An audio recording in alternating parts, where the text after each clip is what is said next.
오늘도 시간과 장소와 마음을 구별해서 하나님을 예배하시는 모든 성도님들 가운데 하나님의 은혜와 평강의 복이 함께 하시기를 주님의 이름으로 간절히 축복합니다. 오늘은 사도행전 19장의 본문으로 11장의 본문으로 그리스도인으로 불리다라는 제목으로 하나님의 은혜의 말씀을 나누도록 하겠습니다. 먼저 오늘 본문의 내용을 배경을 좀 살펴보면 좋을 것 같습니다. 오늘 본문은 사도행전 7장의 이야기부터 우리가 조금 시작을 해야 될 것 같습니다. 사도행전 7장에 보면 가장 중요한 사건 하나가 나오는데 그것은 바로 스데반 집사님의 순교입니다. 스데반의 순교 이후에 대대적인 박해가 일어났는데 7장, 8장에 그런 이야기들이 다뤄져 있죠. 박해가 일어나다 보니까 사람들이 예루살렘을 떠나서 흩어지기 시작했습니다. 예루살렘 밖으로 이제 흩어지는 거죠. 근데 이 흩어짐의 사건은 그냥 단순한 사건이 아니라 사도행전 1장 8절의 이야기가 실현되는 놀라운 계획입니다. 오직 성령이 너에게 임하시면 너희가 권능을 받고 예루살렘과 온 유대와 사마리아와 땅끝까지 이르러 내 증인이 되리라 그렇게 말씀하셨죠. 이 스데반 순교 이후에 이 사마리아와 땅끝으로 이제 흘러가는 전도의 지경이 넓어지는 사건을 이야기하고 있습니다. 유대와 사마리아를 넘어서 드디어 이제 오늘 이제 성경에서 나오는 안디옥이라고 하는 곳으로 이제 사람들이 흩어졌습니다. 수리아 안디옥을 이야기하는 거죠. 초대교회는 초기에는 유대인들을 중심으로 복음을 전했지만 이제는 오늘 본문 이후에는 이방인들, 즉 헬라인들에게도 복음이 전해지는 아주 획기적인 전환을 일으키는 사건입니다. 우리가 11장의 본문을 읽었는데 사도행전 10장에 아주 중요한 사건 하나가 나오는데 그것은 바로 고넬료 사건입니다. 고넬료는 이방 사람이었죠. 백부장 고넬료 이야기 들으셨죠? 이 이방인 백부장에게도 성령의 세례가 임하는 장면을 우리는 10장에서 볼 수 있습니다. 이처럼 로마에서 가장 큰 도시 중에 하나인 세 번째 그 당시에 도시라고 이야기하는데 수리아 안디옥에서 이제 복음의 전초 기지가 만들어지고 베이스 캠프가 만들어집니다. 그 도시는 상업, 문화, 종교의 중심지였습니다. 여기서 이제 오늘 본문에 나오는 것처럼 바나바가 다소에 있는 바울을 불러오게 되고 본격적으로 복음을 전하게 되는 장면이 시작되죠. 그리고 그 안디옥에서 제자들이 처음으로 그리스도인이라고 불려지게 됩니다. 그리스도인이라는 게 무엇입니까? 그리스도께 속한 사람들이라는 거예요.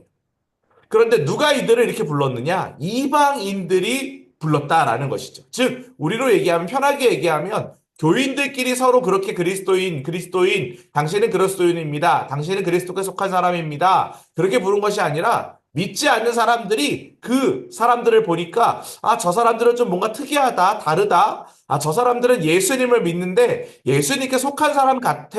라고 믿지 않는 자들이 그들을 그렇게 불러줬다라는 것입니다. 오늘 이것이 아주 중요한 핵심이죠. 자, 그러면 그리스도인도 불린 이유가 무엇인지 세 가지로 우리가 좀 본문 안으로 들어가 살펴보겠습니다. 예수 그리스도를 따랐기 때문이다.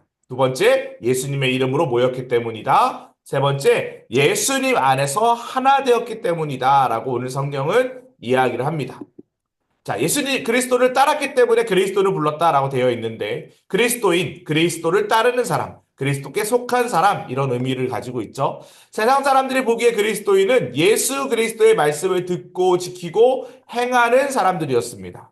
핍박을 받아 구르로 여러분 오늘 성경에 보니까 특별히 이름이 없어요. 뭐 바울이다, 베드로다, 야고보다, 바나바다 이렇게 이름 되어 있지 않고 무명의 사람들이었습니다. 그 사람들이 흩어져서 구브로 땅, 구레네 땅으로 가가지고 교회를 세우게 된 거죠. 여호와 하나님만을 믿는 유대인과는 다르게 우상을 섬기는 이방인과도 다른 삶을 택합니다. 그들은 별나게도 십자가에 달려 죽은 예수 그리스도를 마음에 품었던 사람들이었습니다. 저주받아 억울하게 죽은 사람을 그리스도로 믿고 그의 말씀을 따라 착한 행실을 행했던 사람, 그들이 바로 그리스도인들이었다라는 것이죠. 즉 한마디로 그리스도인은 예수 그리스도를 믿고 따르는 사람입니다. 그리고 착한 행실로 그분의 말씀을 살아내는 사람을 그리스도인이다라고 그렇게 부릅니다.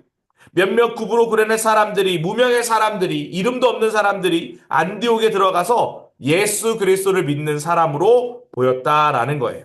그러면서 주의 손이 그들과 함께 일했고 또 그것을 통해서 예수 그리스도를 믿는 사람들이 돌아오는 사람들이 많아졌다라는 것입니다. 예루살렘 교회가 이 소식을 듣고 오늘 본문에 보니까 이제 바나바를 안디옥으로 파송하였고 또 하나님의 은혜를 보고 기뻐하는 성도들을 굳건히 하도록 격려하는 그런 일들을 맡기게 되죠. 그리고 주변에 있는 다소에 있었던 다소는 사도 바울의 고향입니다. 그 다소에 있는 바울을 청해서 안디옥에서 1년 동안 이제 바나바는 바울과 함께 제자들을 양육합니다. 그리고 그들이 이제 비로소 그리스도인이라고 본격적으로 불려지게 되는 거죠. 자, 두 번째로 예수님의 이름으로 모였기 때문에 그리스도인이라 불렸다라는 겁니다. 안디옥 교회는 예수의 이름으로 모여 주의 말씀으로 가르침을 받았던 공동체였습니다. 그들은 세례를 받고 그리스도의 공동체의 일원이 되어 제자로서의 삶을 살았죠. 예수님의 이름으로 모였다라는 것은 그 공동체의 머리가 예수 그리스도라는 그런 의미를 가지고 있습니다. 유대인 공동체도 이방인 공동체도 아닌 그들을 구별하였어요. 바로 그리스도인이었습니다. 후에는 그들 자신도 그리스도인의 모임이라고 불렸고 또 이 그리스도인의 이 모임은 예수 그리스도의 이름으로 모이기를 힘쓰는 사람들의 중요한 명칭이 되었다라는 거예요.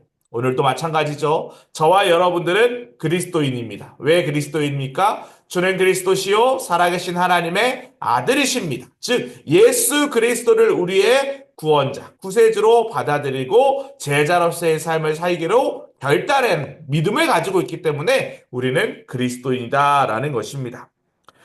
바나바와 바울은 예수 그리스도를 믿는 사람들을 통해 복음을 전했습니다. 그리고 공동체 안에서 함께 성장하기를 꿈꿨죠. 한국교회도 마찬가지입니다. 우리 안양교회도 마찬가지입니다. 우리 속회도 마찬가지고 가정도 마찬가지입니다. 지금은 그리스도인을 키워야 되는 상황입니다. 종교인이 아닙니다. 교회 다니는 사람이 아닙니다.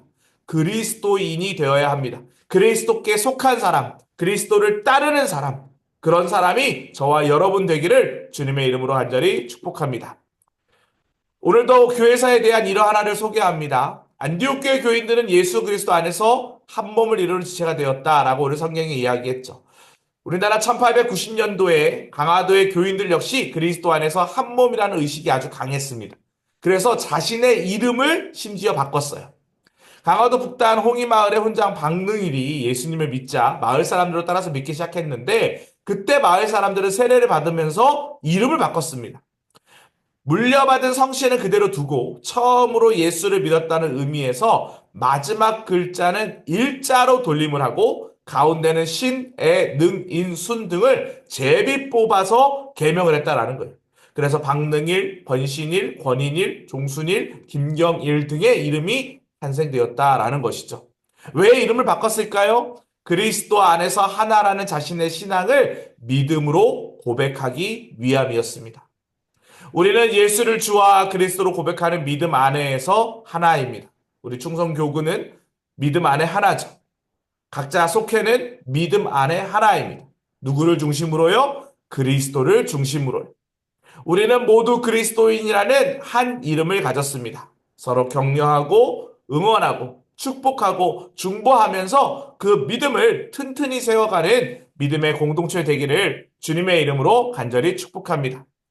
특별히 우리는 그리스도인으로서 부름받은 자들이기 때문에 나만 예수 그리스도를 믿는 것에 머물면 안 되겠죠. 우리 주변에 믿지 않는 가족들, 이웃들을 위해서도 계속 복음을 전하는 그 사명을 감당해야 될 줄 믿습니다. 주님의 나라가 언제 임할지 그 때를 우리는 알지 못하지만 주님이 승천하시면서 명령하셨죠. 가서 제자 삼아라. 그것은 가서 그리스도인 삼아라 라는 것입니다.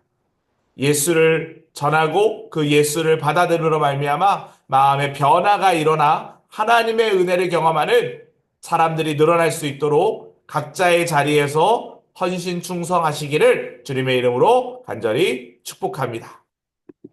함께 기도하며 나아갔으면 좋겠습니다. 그리스도로 살아가는 삶을 살게 해달라고 기도하시고 또 그리스도인이라는 이름에 합당한 삶을 살 수 있도록 깨어 기도합시다. 교회를 위해 속회를 위해서도 계속 기도하겠습니다. 주여 믿습니다 하시고 기도합니다. 주여 믿습니다.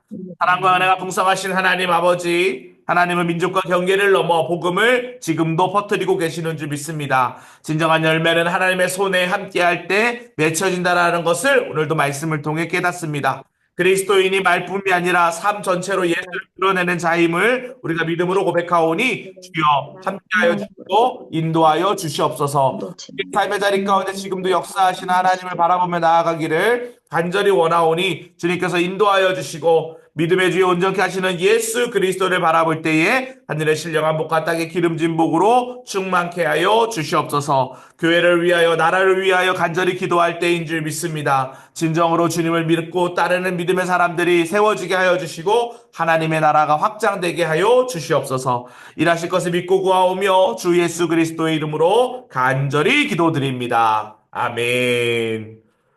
이와 같은 은혜가 함께 하시기를 주님의 이름으로 간절히 축복합니다.